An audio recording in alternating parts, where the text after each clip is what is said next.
todos. Que Jesus nos guarde, nos ampare sempre, né? Eu trago para vocês hoje o tema Uma Realeza Terrestre.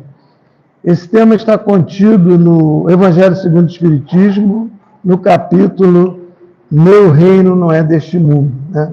Em que Jesus nos trazia a exortação das nossas que foi, Cristo? Está baixo? Você quer que eu suba a altura? Ou... Agora melhorou? Tá. Foi você que escavalhou aqui. Que Jesus nos trouxe a exortação de que nós deveríamos ter como privilégio a vida espiritual e não tanto a vida material. E essa comunicação foi uma comunicação espírita na França, na cidade de Havre, no ano de 1863. Esse espírito havia sido uma rainha de França, e ao chegar no plano espiritual, por certo, se decepcionou com a realidade que ela enfrentava, porque ela julgava que seria recebida lá no plano com a mesma pompa, com a mesma circunstância que acompanharam durante o seu reinado terrestre. Eu vou ler para vocês a mensagem na íntegra. E ela diz: quem poderia, melhor do que eu, compreender a verdade destas palavras de nosso Senhor? Meu reino não é deste mundo. O orgulho me perdeu sobre a terra. Quem, pois, compreenderia o nada dos reinos do mundo, se eu não o compreendesse? O que foi que eu levei comigo da minha realeza terrena? Nada. Absolutamente nada. E como para tornar a lição mais terrível, ela não me acompanhou sequer até o túmulo. Rainha eu fui entre os homens, e rainha pensei chegar no reino dos céus. Mas que desilusão e que humilhação, quando em vez de ser ali recebida como soberana, tive de ver acima de mim, mas muito acima, homens que eu considerava pequeninos, e os desprezava por não terem nas veias um sangue nobre. Só então compreendi a fatuidade dos homens e das grandezas que tão avidamente buscamos sobre a terra, né? Na verdade, ela se decepcionou, é claro, porque alguém que nasceu numa condição de realeza, com empregados, com séquitos, com tratamento privilegiado, não iria nunca se acostumar em ver pessoas que ela menosprezava ou não dava tanta importância por terem um caráter diferenciado do seu, por serem pessoas plebeus mesmo, né, serviçais, né? E não compreendia ela, naquele momento, como essas pessoas poderiam estar ali no plano espiritual muito acima do estado em que ela se encontrava. Ela acreditava que lá também seria recebida com toda a pompa, que teria seus empregados, seus escravos, suas aias para trocar sua roupa, fazer sua cama, e levar aquela vida que levava aqui na Terra. Na verdade, essa construção, apesar de ser muito antiga, né, é uma construção que existe ainda muito dentro de nós. Todos nós temos os nossos reinos ainda, né? Nós ainda nos sentimos o rei, o comandante, o senhor das diversas situações que a vida nos oferece durante a nossa estada terrena, né? Então, nós somos o senhor no trabalho, o senhor na escola, nos nossos lares, né? Diante dos nossos filhos, da nossa família. Somos senhores no trato com a religião, nos diversos segmentos, nas igrejas, mesmo nas casas espíritas, alguns de nós assumem essa postura de senhor, né? E o senhor é uma palavra que tem um peso muito forte, porque o senhor é aquele que manda e todos têm que obedecer, né? Ainda que seja uma ordem absurda. É o que a gente mais vê no dia de hoje.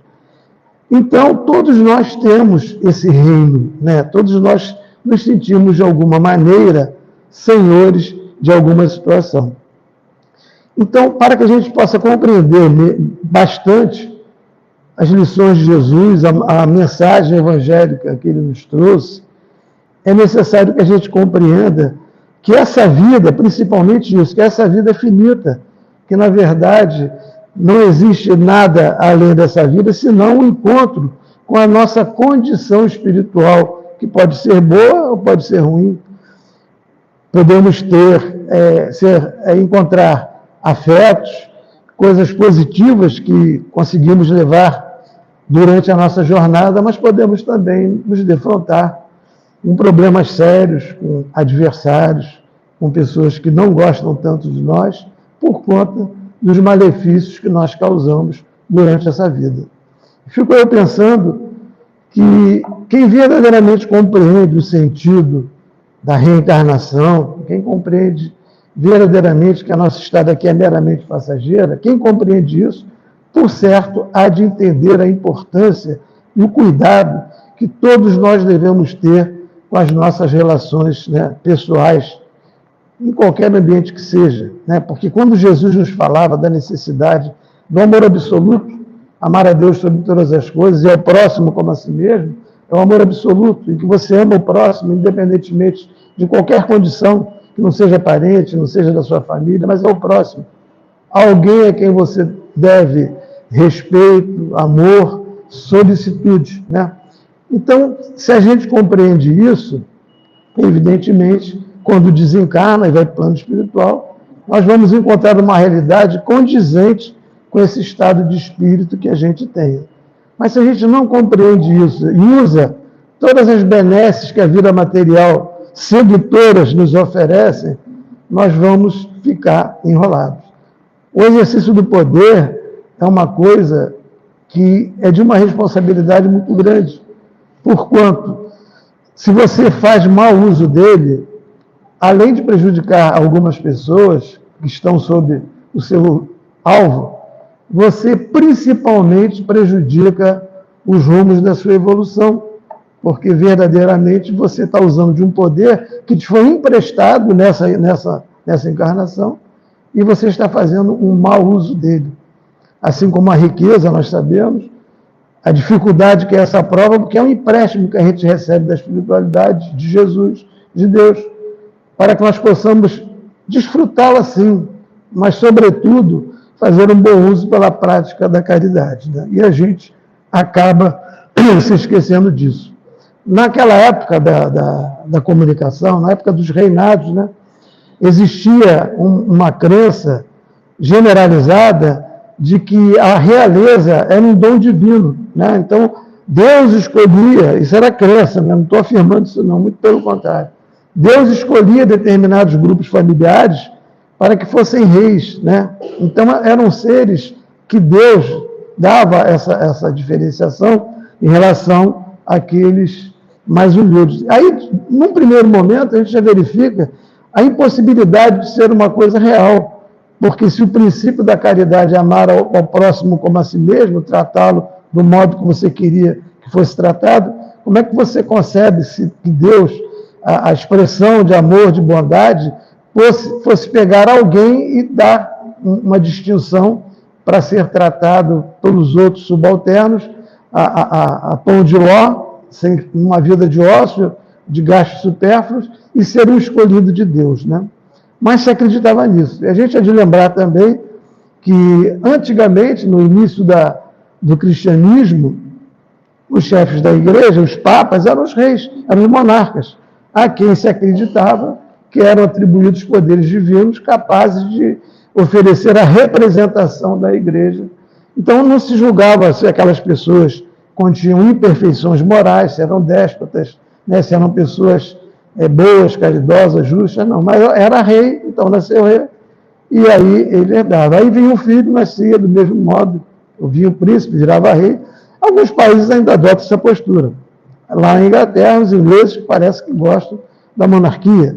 E não por acaso, a rainha Elizabeth, que agora deve ser o Charles, não sei, era o chefe da igreja anglicana lá, porque são seres diferenciados, né, segundo a crença geral, indicados por Deus para assumir essa função. E a gente percebe que essa história está muito ligada à dominação. Né? Essas coisas que se colocam na conta de Deus, de Jesus, muitas vezes elas se destinam à dominação das massas. Né? Porque é muito fácil você dominar a massa quando mantém ela na ignorância. E eles faziam isso naquela época. Falavam da divindade, que eram pessoas escolhidas, e aqueles eram subalternos. Não interessava a nenhum deles, a nenhum monarca, como até hoje alguns governantes, não interessa que alguém seja esclarecido, alfabetizado, inteligente, e que busque compreender o sentido da vida, porque é mais fácil dominar aquele que é mais ignorante. Quem evolui mais e começa a questionar, não interessa para esse tipo de associação. E a gente percebe que muitas práticas religiosas de hoje mantêm esse tipo de entendimento para aprisionar o rebanho, né? Para que as pessoas acreditem que aquilo tudo é uma expressão de Zeus. Determinadas imposições que se fazem em algumas igrejas, né? Determinadas restrições, né? Algumas expressões que se usa para menosprezar quem tem alguma crença diferente da sua, são meios empregados, né? De trazer talvez mesmo pânico, medo a alguém que ouse pensar diferente do sentimento geral de domínio. O mundo vem se esclarecendo por conta dessas questões todas e, em alguns lugares, claro, isso ganhou um ar de independência muito grande e as pessoas começaram a pensar por si mesmo. E, evidentemente, quando pensaram e compreenderam o sentido desse domínio, elas se desvirtuaram daquele caminho e buscaram um alcance maior em suas vidas através de uma compreensão mais exata do significado das lições de Jesus, né? E tem um texto até que fala sobre isso. Se a classe superior houvesse podido manter a classe inferior sem se ocupar com coisa alguma, tê-la-ia governado facilmente durante ainda longo tempo. Mas como a segunda fosse obrigada a trabalhar para viver e trabalhar tanto mais quanto mais premida se achava, resultou que a necessidade de encontrar incessantemente novos recursos, de lutar contra uma concorrência invasora, de procurar novos mercados para os produtos, lhe desenvolveu a inteligência e fez com que as próprias causas de que os da classe superior serviam para trazê-la sujeita a esclarecessem. Isso, claro, a providência divina entrou isso, né? Porque nós sabemos que nós estamos aqui nesse mundo, mas somos influenciados pelos nossos irmãos do plano espiritual e eles, né, para a nossa evolução, acrescentam sugestões, intuições que a gente recepciona ou não, de acordo com o nosso nível de entendimento. E muitas dessas intuições que nós recebemos, que outros receberam, nos conduziram ao entendimento de que não pode haver justiça onde há o predomínio de alguém sobre o outro com fins meramente econômicos ou meramente vaidosos, sem nenhum sentido prático, no sentido afetivo das lições de Jesus. E as pessoas começaram a despertar para isso, né? Durante muito tempo, a gente ficou impregnado de ideias ruins, né? No mundo moderno a gente encontra isso, mas aqueles que tiveram o pensamento, a coragem de buscar um outro tipo de satisfação doutrinária, um outro tipo de esclarecimento, uma exemplificação maior dos rumos que a vida deve tomar de cada um de nós, buscaram essa compreensão, né? Buscaram fugir daquela regra de que a gente nasce e tem um destino traçado, né? Se nós sempre a ser pobre, vamos ser pobre a vida inteira. É tanto verdade, é tanto mentira, porque, na verdade, nós viemos para fazer a prova da pobreza, ela é necessária para a nossa emancipação moral. Agora, não é ser pobre por ser pobre, é ser pobre porque é uma necessidade nossa de lidar com uma circunstância que a gente precisa aprender como sair dela, levá-la com honestidade, com decência, levá-la com resignação, buscando sobrepujar todas as dificuldades e crescer enquanto pessoa. Então, essas coisas elas vêm sendo intuídas, porque os nossos irmãos do plano espiritual nos trazem essas ideias, né? Vão trazer esse conhecimento e a gente vai avançando cada vez mais. E voltando assim, a rainha, quando deu aquela mensagem, ela percebeu, né, que a nulidade dos esforços do homem pelo poder, pela cobiça, por granjear terras, posses materiais, etc. e tal, podia ser muito válida aqui na Terra, porque a dominação pela força era um imperativo daquela época, né? Mas que de nada adiantava quando se chegava lá do plano espiritual. Foi a constatação que ela teve, né? Ela percebeu lá no plano espiritual que de nada valeram todas aquelas qualificações, todo aquele poderio financeiro, todas as coisas materiais que ela tinha, porque a realidade era inteiramente outra. E se chocou mais ainda ao perceber lá aquelas pessoas subalternas dela, que eram espíritos muito mais elevados do que ela, e que, de certo, cumpriram naquela encarnação junto com ela aquela condição de vir numa condição mais inferior, ou para aprender, ou para dar o exemplo para outras pessoas, né? Porque qual é o grande exemplo que a gente pode dar quando nós não temos nada, quando nós estamos numa miséria danada, quando somos pobres, como se dizia antigamente, pobre de maré de si, né? Qual é o exemplo que a gente pode dar? Se esforçar, trabalhar, procurar trilhar um caminho reto e, sobretudo, compreender que, na verdade, é uma circunstância meramente passageira, porque tudo nessa existência terrena é passageiro. A gente vive tão pouco tempo, 70, 80, 100 anos. Né? Como eu já estou velho, fico feliz que a média de idade tenha aumentado. Né? Quanto mais aumentar, para mim, está melhor. Mas é óbvio que isso também não vai ser uma coisa assim tão infinita. Né? Não tenho eu aqui nenhuma aspiração de viver 150 anos. Tem um doido no outro dia que publicou na internet que tem um cientista fazendo uma pesquisa que ele está querendo mudar na nossa arquitetura física, né? Nas nossas células, nas nossas proteínas, aquelas coisas todas, que eu não sou muito versado nisso, mas querendo fazer uma modificação que possibilite uma pessoa viver 20 mil anos. Vocês já imaginaram alguém vivo 20 mil anos? O tipo de cabeça que essa... 20 mil anos de cabeça, de neurose, de não sei o quê, ninguém aguenta, né? Mas são coisas que as pessoas pensam, julgam, avaliam, obviamente com foco nessa nossa vida aqui. Quem pensa uma situação dessa, por certo, não compreendeu ainda que a grandeza da vida é a vida espiritual. Então, quer ficar mais e mais aqui nesse planeta, né? Na verdade, a gente fica aqui o tempo necessário ao nosso avanço, né? Alguns abreviam, se antecipam, cometem suicídio, e a gente sabe que isso tem uma consequência desastrosa. Mas nós ficamos aqui na Terra o tempo necessário, né? E ela também diz, mais adiante, ó Jesus, disseste que teu reino não era deste mundo, porque é necessário sofrer para chegar ao céu. E os degraus do trono não levam lá. São os caminhos mais penosos da vida os que conduzem a ele. Procurai, pois, o caminho através de espinhos e abrolhos, e não por entre as flores.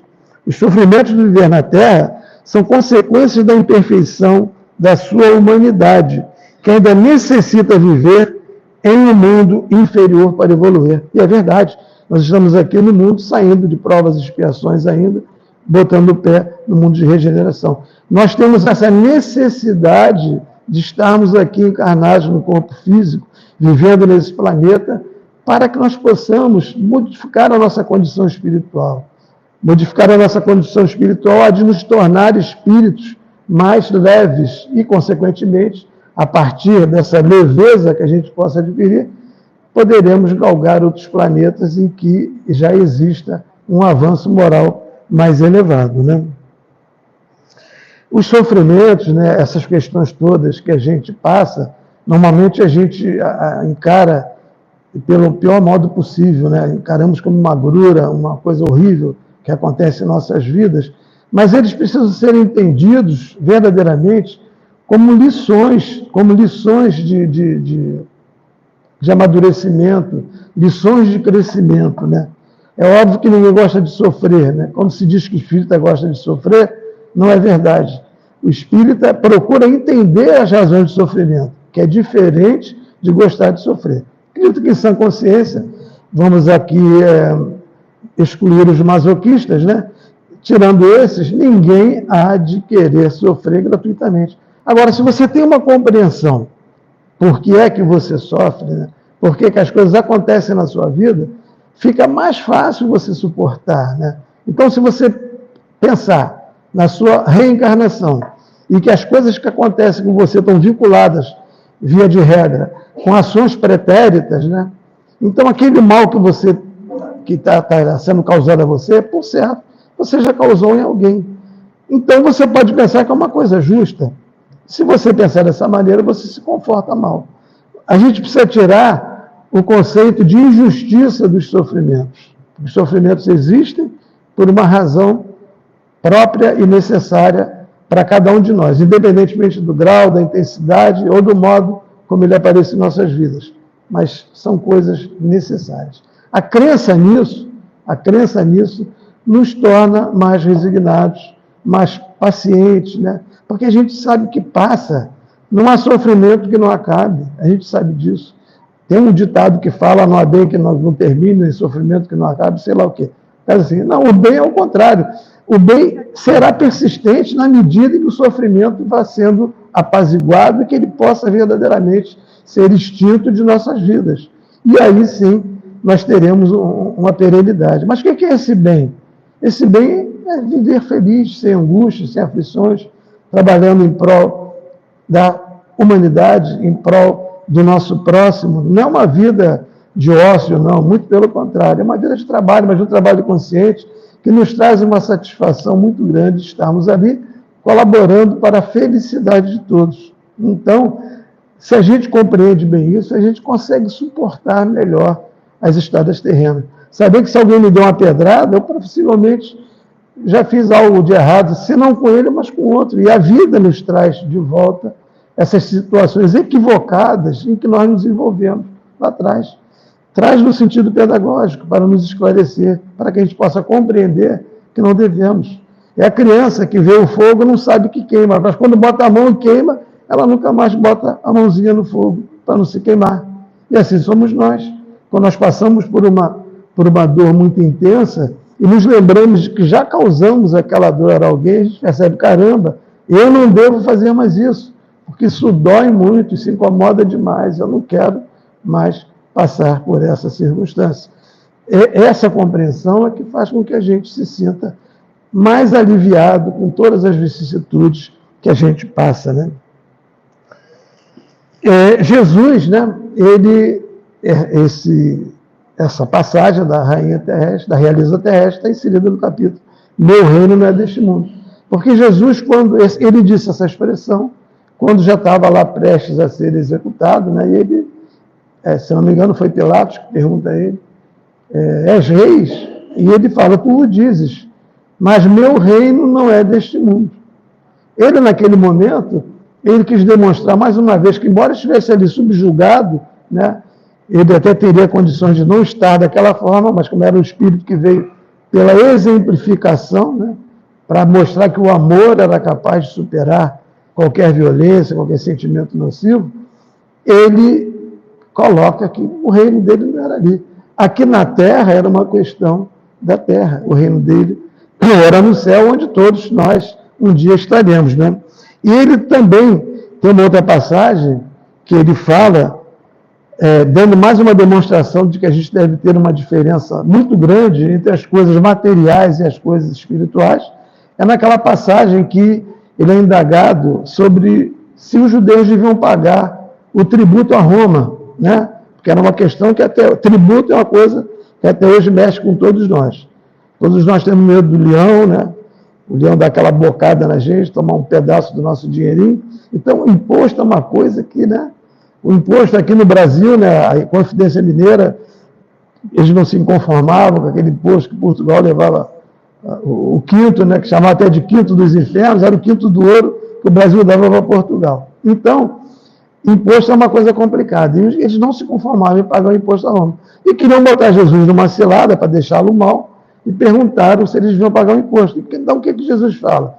Qual é o que vocês pagam a César? Aí mostraram o dinheirinho com a carinha de César, a efígie, né? E ele falou, dai a César o que é de César, e a Deus as coisas de Deus. Estabeleceu uma diferença. Então, você conjuga essa expressão de que, na verdade, o que é de Deus, ou seja, o plano espiritual, o mundo espiritual, e a César, que é o dinheiro, né? Simboliza ali a riqueza material. Então, essa riqueza material fica por aqui e vamos tratar das nossas condições. E a gente, entendendo isso, compreende que a riqueza, o patrimônio, o carro, o apartamento, tudo fica aqui. Porque são empréstimos, ninguém é dono de nada. Isso nos é emprestado para que a gente possa viver a nossa vida, a nossa encarnação, para que a gente possa crescer, evoluir. Então, não adianta a gente ficar agarrado, se a gente vai embora, não vai levar nada disso, né? Não é verdade? Essa compreensão, ela é importante para que a gente possa fazer esse uso e daqui embora sem nada na nossa consciência, né? E esse aspecto também, ele se traduz nas religiões. Hoje a gente vê as religiões preocupadas com negócio, política e com coisas materiais. A gente ouve falar em bancada evangélica no Senado, na Câmara, né? As pessoas estão preocupadas com aspectos da vida material, quando, na verdade, interessaria muito mais nós estamos preocupados com as questões da vida espiritual, né? O apego ainda à matéria é muito forte ainda entre todos nós, né? A gente sabe que isso é alimentado, né, pelas coisas que a gente vê, que a gente ouve, né, que elas, de modo geral, por mais que a gente reclame do noticiário, das coisas que aparecem no nosso dia a dia, elas têm uma razão de ser, porque, na verdade, nada aparece sem que seja feita uma pesquisa prévia e seja lançado aquilo que efetivamente o povo quer ouvir. Então, se aparecem tragédia, é porque os pesquisadores, olha, aqui, nesse horário, se você botar uma novela e com um monte de anúncios, todo mundo vai ver, vai ganhar dinheiro. Aqui, se você botar um noticiário sobre o crime, você vai pegar o público A, B ou C. E a gente vai se deixando levar por todas essas ofertas na nossa vida, e a gente não para perceber que nós devemos criar um modo próprio de entendimento acerca das questões sociais, das questões morais, né, das questões que Jesus trouxe a cada um de nós. E a base de tudo isso é o amor. Se a gente perceber o amor em cada uma dessas situações, nosso nível de compreensão ele será ampliado e a gente verdadeiramente vai perceber que aquelas coisas que parece que nos acrescentam, mas na verdade não nos acrescentam nada. Mas na verdade elas acabam tirando um conteúdo bom que nós já possamos ter adquirido, que a gente desvirtua o nosso pensamento, né? Até porque a gente está aqui num planeta que é um planeta bonito, interessante, tem coisas maravilhosas, mas são coisas terrenas, né? Nós fomos colocados aqui para buscar o caminho da evolução. E a gente pode olhar as coisas que aqui nos são oferecidas, mas sabendo que é um meio que nos foi dado para a nossa subsistência física, porque se nós tivermos uma subsistência física adequada, nós estaremos trabalhando as nossas questões espirituais. E, quando desencarnarmos, aqui permanecem essas questões do plano físico. Mas a gente vai para o plano espiritual, levando a nossa malinha de aquisições, boas ou más, para discutir lá com os nossos mentores espirituais, né?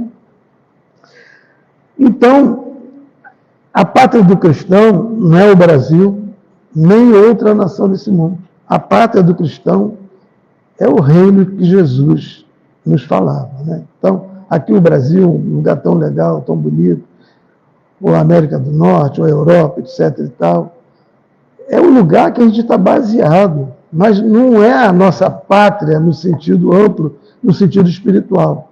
A nossa pátria é no plano espiritual, né? E esse sistema, né, de fatos, acontecimentos marcantes, né, na evolução do mundo, isso começa 500 anos antes do surgimento de Jesus, na Grécia, né? Lá tinha um estadista chamado Péricles, né, que ele, especialmente em Atenas, promoveu uma modificação mais avançada do que era naquela época o mundo, né? Depois veio a mensagem cristã, 500 anos depois, em que Jesus nos trouxe um novo entendimento da vida através da sua exemplificação, quando ele nos disse que mais adiante o Pai enviaria o Consolador prometido, que hoje nós sabemos que é a doutrina espírita, né? Depois disso veio o Renascimento europeu, veio o advento da Reforma Protestante, o Iluminismo, o Enciclopedismo, a Revolução Francesa. Foram acontecimentos marcantes no marco evolutório da nossa civilização. E depois, no século XX, nós tivemos duas grandes guerras, que foi uma tragédia muito grande da humanidade, né? Tivemos uso de artefatos nucleares, a conquista da Lua, né? Tudo isso com o propósito da gente buscar um modo de evoluir diante de todo esse cenário, né? Esse cenário nos faz pensar, nos faz avaliar as condições que a vida oferece naquele momento, né? Depois disso tudo, a gente viu a convulsão das estruturas políticas, religiosas, psicológicas do planeta, afetando diretamente seus habitantes. Ocorrências de grande porte sacodem periodicamente a sociedade, como se esses grandes cataclismos promovessem a renovação aqui do plano, né? Arrancando a gente de um estado de primitivismo, botando o povo para pensar, como se diz, né? Então, por toda parte, a gente tem incerteza, medo, inquietude e anarquia. E os poucos momentos de alegria que a gente tem, que na verdade não são poucos, a gente tem muitos momentos de alegria, é que os negativos são mais marcantes, né? Esses momentos, né, a gente fica apavorado quando aparecem fenômenos destruidores naturais ou provocados pela nossa intenção humana, né, que eles são agentes da amargura, né, do ódio, do luto, impõem deslocamento de massas, de populações, de um lugar para outro, à procura de um conforto maior. A gente vê as populações de alguns países da África que não tem o que comer, a não ser, só tem poeira, e as pessoas arrastam de um lado para o outro, colocam em acampamento, e aí aparece a oportunidade da gente fazer algo por essas pessoas, solidarizar, auxiliar moralmente, materialmente, né? Se preocupar verdadeiramente com essas pessoas, né? Depois nós tivemos pandemias, guerras localizadas. Pandemias, se vocês observarem, são ocorrências seculares. A cada século acontece um evento pandêmico, né, que leva a um desencarne muito grande de pessoas, né? Essas coisas são necessárias, porque existem aqueles que precisam desencarnar naquele momento, naquela ocorrência, mas nos trazem também um aspecto de ensinar, né, sobre a vida, né, sobre o quão frágil nós somos diante da vida, né? O quão pequeninos nós somos diante das nossas aspirações e das próprias atitudes que nós devemos tomar, não é? Então, a gente percebe um cenário mundial que é um xadrez, é um jogo de xadrez muito grande, né? A gente faz esforços pela paz e parece que esses esforços são ínfimos diante de um cabedal imenso de atrocidades que a gente vê, né? Mas se diz que esse nosso ciclo, né, ele é o ciclo do avanço intelectual e muito menos do avanço moral, né? E a prova disso é que são as revoluções dos costumes, a revisão das teologias, né? As teologias sofreram uma modificação, de um modo geral, porque o mundo é dinâmico, né? As relações sociais, diante das religiões, elas precisam ser revistas, precisam ser aclaradas, precisam ser enxertadas por um pensamento edificante, moderno, mas sem se afastar das lições de Jesus, né? Foram adotados novos paradigmas nas artes e nas ciências, né? Houve mudança da estética corporal, ofertando a homens e mulheres novos espaços.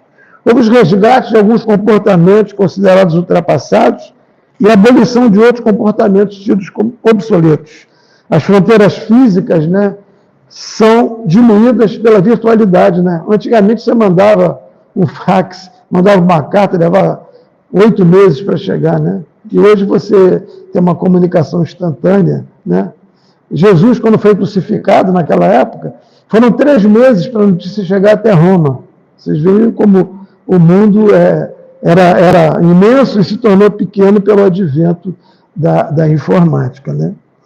Então, as distâncias são superadas por engenhos de alta tecnologia, a gente sabe hoje da aviação, dos foguetes, etc. E tal, são todas criações, né, que foram objeto de intelecto.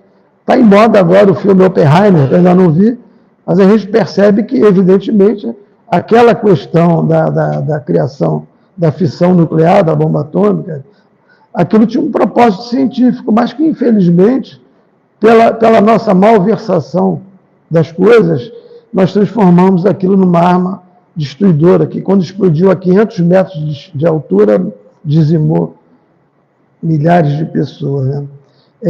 Santos Dumont dizem, também suicidou quando viu que o avião que ele havia planejado tanto voar, ele foi destinado a lançar bombas sobre as pessoas. Então, a gente tem esse condão de transformar uma ideia boa, uma invenção saudável, que haveria de ajudar muitas pessoas, num instrumento de conquista, de poderio, né? Aí o reinado aparece dentro de cada um de nós, querendo ser o dominador da classe, através da prepotência, da violência, né? Através da imposição de ideias, né? Aí se diz que naquela ocasião, quando se lançou a bomba atômica, foi para poder acabar com a guerra. Caramba! Então você acaba com a guerra matando milhares e milhares de pessoas, será que não haveria um consenso de se resolver de outra maneira? Até mesmo porque, historicamente, pelo que eu sei, o Japão já estava prestes a se render. Então foi muito mais uma atitude belicosa, de poderio, do que necessariamente uma solução para o fim de uma contenda que já se arrastava por muito tempo, né? Mas isso é uma característica nossa, pela nossa imperfeição moral. A gente utiliza as coisas em razão de um proveito diverso da sua verdadeira utilidade, porque a gente não evoluiu ainda ao ponto de pegar os benefícios que nos são intuídos, né, que isso não é invenção nossa, é intuição dos espíritos, alguém pega e consegue desenvolver. A gente não percebeu que isso é para ser repartido para o bem-estar comum, né? E aí persiste esse império que a gente tem pelas pessoas, né? Menosprezo aos imigrantes, intolerância religiosa, terrorismo financiado por estados teocráticos, né? E a vulgaridade do comportamento humano. Ora se vislumbra que o homem avança a passos de gigante e em outros momentos tem-se a impressão que ele volta ao clima medieval, né? Os crimes hediondos, cada vez mais, eles se tornam mais frequentes, porque quando a gente fica muito preso ao avanço tecnológico, ao avanço das condições materiais, parece que a gente perde assim, um pouco a sensibilidade, né? E a banalização dos fatos faz com que os nossos olhos, os nossos ouvidos se acostumem com as coisas que nos são apresentadas e a gente possa considerar aquilo um fato altamente corriqueiro. É moda hoje você pegar o celular e ter lá o fulano que morreu atropelado, todo cheio de fotos na internet, alguém que foi assassinado, alguém trocando tiro com a polícia. Aí você vê aquilo todo santo dia, isso se torna uma banalização. E você já não dá mais tanta importância, acha até divertido o cara levar não sei quantos tiros, porque o nosso foco está sendo mudado até mesmo pelo mau uso da tecnologia. E a gente não percebe isso. Essas coisas vão ficando incrustadas em cada um de nós, fazendo um efeito extremamente nocivo, né?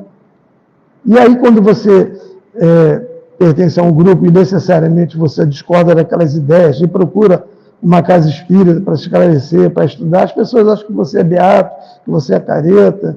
Eu vou deixar de tomar minha cerveja para ir para a casa espírita. É o que você ouve, né? Ou alguém que uma vez falou para mim, trouxe aqui na UCA, e ele falou para mim assim, no dia seguinte, você acredita mesmo naquela bobagem? Mas isso eu tenho a satisfação de dizer para vocês que ele hoje é espírita. Ele frequenta lá o Celácio. Então, legal. Aquilo ali talvez fosse a sementinha que foi plantada nele. Mas a gente fica muito atraído por essas questões, né?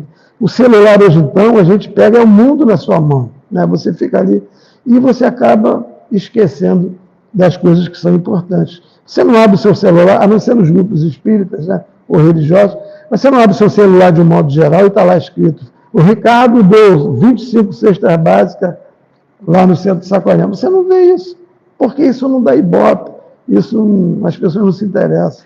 Aí você vai lá, fulano deu 17 tiros num cachorro. Todo mundo vai ver, quer tirar foto do cachorro. Porque nós acabamos, a gente não percebe, cada vez mais a gente vai se afinando com essas ideias. E daqui a pouco essas ideias tomam conta do nosso eu e a gente esquece as razões de aqui estarmos, né, para procurar evoluir e resistir a esse tipo de alienação e pensar e escolher o que verdadeiramente pode nos interessar, né? E a gente diz o seguinte, eu achei muito interessante essa citação: o berço que nós nascemos é simples alfândega de entrada. O túmulo é a estação de regresso. Então é um período só. A gente entra pelo berço e volta pelo túmulo. Esse período que a gente está aqui é que é importante que a gente possa participar dessas ações edificantes, né? E essa semana, fazendo lá o Evangelho no Lar com a Cris, a gente leu lá a mensagem do Fonte Viva, a mensagem 120. Eu até falei, Cris, me dá o nome dessa mensagem que eu vou usar. Aí eu vou ler ela para vocês aqui, que ela é bem adequada a esse tema, né? Fonte Viva, mensagem 120. Assim será. Assim é aquele que para si ajunta tesouros e não é rico para com Deus. Jesus, Lucas. Guardarás inúmeros títulos de posse sobre as utilidades terrestres, mas se não fores senhor da tua própria alma, todo o teu patrimônio não passará de simples introdução à loucura. Multiplicarás em torno de teus pés maravilhosos jardins da alegria juvenil.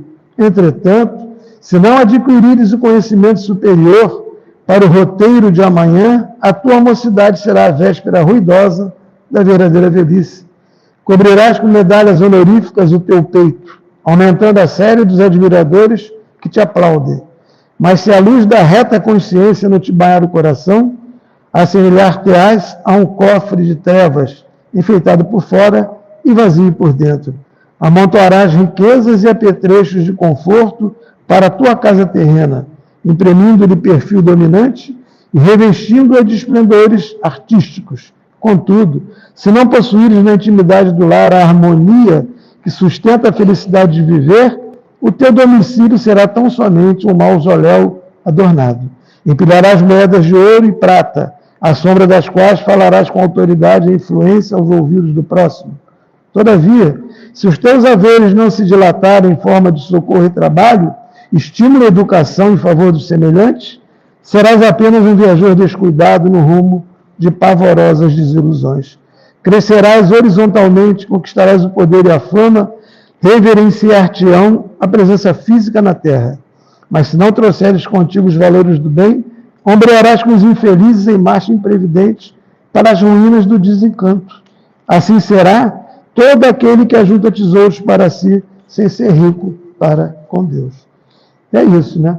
Então, no capítulo, é o capítulo 17, sede perfeitos, no item 9, o Evangelho nos fala dos superiores e dos inferiores, né? Considerando a lei da reencarnação, bem como a de causa e efeito, sabemos que toda posição de mando, todo poder ou de subalternidade é sempre provisória, né? Assim que na atualidade esteja uma posição de superioridade, deve sempre se lembrar-se que na próxima ele pode vir na condição de inferioridade, porque nenhuma conquista de status que a gente possa conseguir na Terra nos acompanha. Não, se aqui eu sou rei, lá eu vou ser rei, vou reencarnar como rei, não há nenhum mérito nisso, né? O nosso status é de espíritos a caminho, né? Criados simples e ignorantes, buscando os rumos da evolução. Então, se aqui eu sou rei, na próxima vou ser um mendigo. E essa mendicância, ela pode vir tanto como uma prova para a gente enfrentar, ou como uma exemplificação. Quem vem numa situação adversa para exemplificar, não sofre a intensidade de quem vem para expiar. Porque o estofo moral de quem já entendeu isso, não entende a dor da maneira daquele que não compreende. São óticas diversas, baseadas na evolução e na afinidade espiritual que a gente possa ter com essas lições de vida, né? O modo como se sente, pensa e faz é que vai determinar esse desenvolvimento em relação ao tempo e também em relação à maneira como será feito, se com mais ou com menos sofrimento. A gente há de lembrar, né, que quando a gente está lá para encarnar, e a gente tem um roteiro a cumprir, e via de regra, nós escolhemos o script com o qual nós vamos viver o nosso teatrinho aqui na Terra. Então, quando a gente está aqui na Terra, a gente não lembra das nossas escolhas, né? Mas elas nos são apresentadas para que a gente possa superar todas aquelas questões e, consequentemente, nos tornarmos mais evoluídos, né? Então, toda posição de mando ou é uma prova ou é uma exemplificação. Então, a gente escolhe o que nós devemos fazer com essa prova. Se a gente, nesse momento, tem poder de mando, poder de determinar alguma coisa para alguém, trazer alguém sob as nossas ordens, nós devemos entender qual o significado disso, não ali naquele momento da hierarquia terrena, mas no momento da hierarquia espiritual, né? Porque muitas vezes aquele a quem, naquele momento, nós estamos exercendo um pseudo-domínio, né?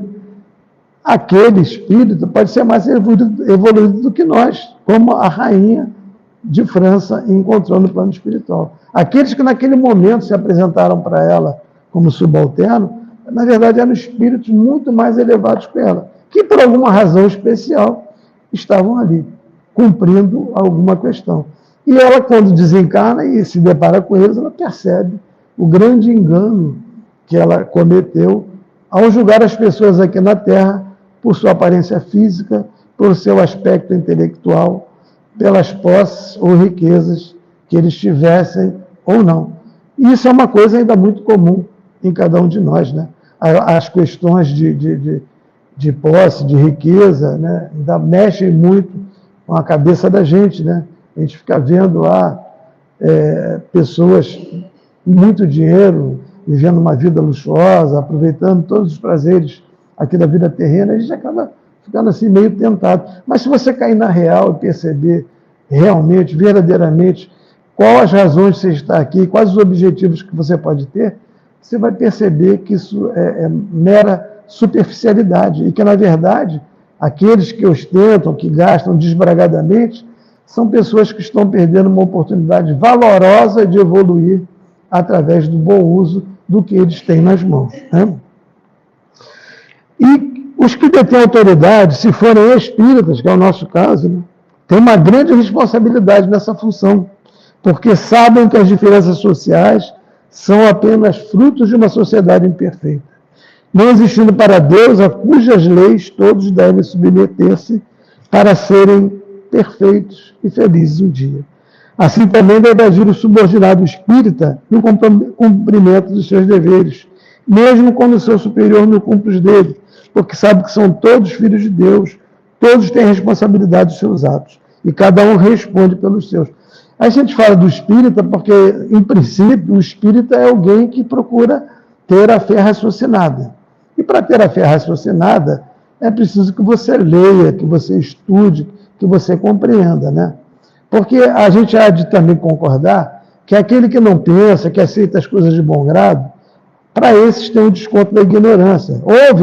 Tem a responsabilidade de ouvir coisas que não são boas, é deles, mas tudo bem, mas ele não entende ainda a ótica da encarnação como alguém que tenha estudado entende. É óbvio que quem já entende sobre essa ótica, a responsabilidade é maior do que aquele que pode ter feito um ato muito mais gravoso que o seu, mas que tem o beneplácito da ignorância, né? Então, se diz que a responsabilidade do espírito é grande, não porque o espírita seja alguém diferenciado, alguém especial, não. A responsabilidade é maior, é grande, pelo nível de conhecimento que ele possa adquirir. Quanto mais você conhece, mais aumenta a sua responsabilidade. Quanto mais você estuda, quanto mais você aprende, você mais fica comprometido com o amor, com a caridade, né? Com a prática fraterna que todos nós devemos guardar. Daí o nível de responsabilidade muito grande. Estou aqui falando com vocês, tenho a minha responsabilidade nas coisas que estou falando. Eu sempre gosto de ressaltar que o que eu estou falando para vocês pode não ser verdade, cabe a cada um de vocês indagar de si mesmo se isso tem isso é concetâneo com as lições evangélicas, se eu falei alguma besteira, porque a gente não pode aceitar aquilo que a gente ouve sem indagar, sem pensar, sem procurar compreender. Não podemos ser depósitos de informações, nós temos que problematizar cada informação que nós recebemos. Isso é um dever de cada um de nós. Se a gente quer crescer, quer evoluir, a gente precisa compreender, precisa estudar, né? A literatura espírita é vasta, né?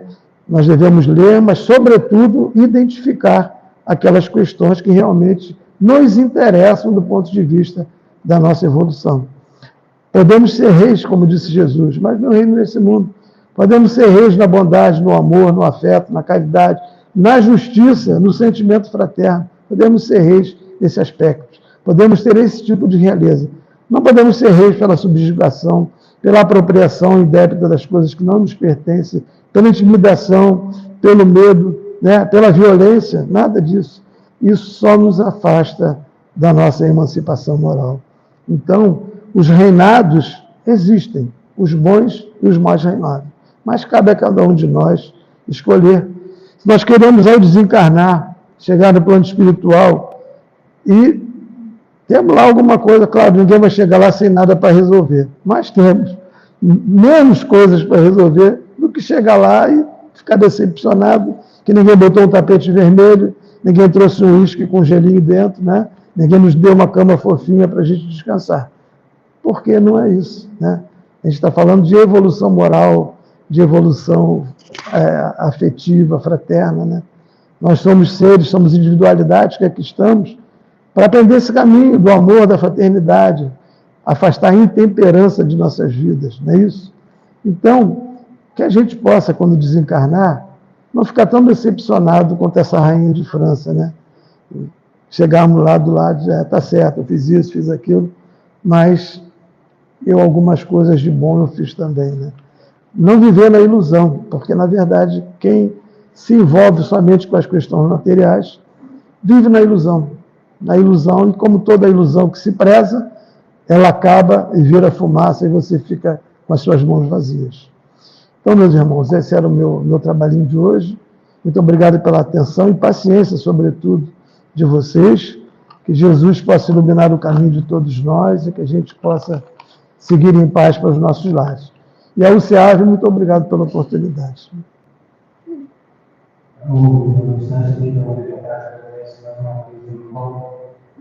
Trazendo esse assunto tão atual, ouça o que eu já ouvi, né?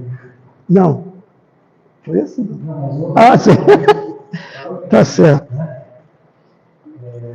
Então, reencarnacionista diria que ninguém morreu para descansar. Nós que somos reencarnacionistas, cremos nisso. E aí, um relato de uma rainha, né?